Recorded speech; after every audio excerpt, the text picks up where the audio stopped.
Often clients come in and really are interested in a collaborative divorce, but the requirement is that their spouse also must have a collaboratively trained attorney.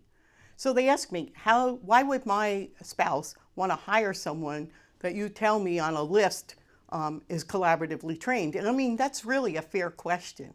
So we talk about how they want to tell their spouse about a collaborative divorce.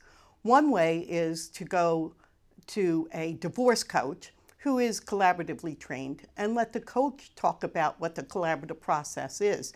So they feel that it's in a neutral environment and your attorney is not recommending the person that should represent them.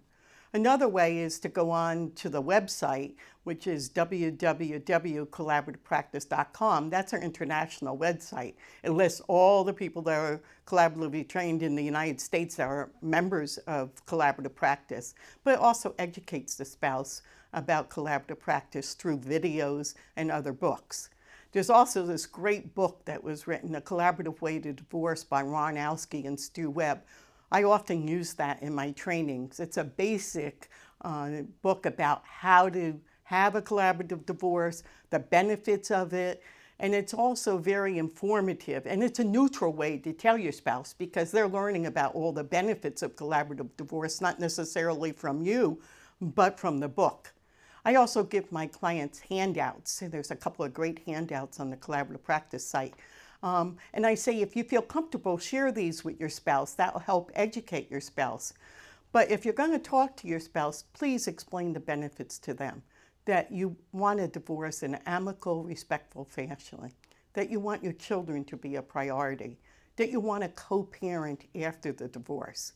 That you want to be a part of each other's lives in the fact that you have shared these wonderful children together. And you don't want a divorce that's filled with a battle that begins with the first time you file a complaint for divorce and say these terrible things about your spouse. And you want it to be confidential. Confidential is very important to many people. Who wants their public information spread all across Monmouth County Court when they file for divorce or they get a judgment of divorce and people are able to read their agreements? Confidential is important. So if you just want to stress three things, I would stress to your spouse that it's less expensive, it's confidential, and your children are a priority for everybody.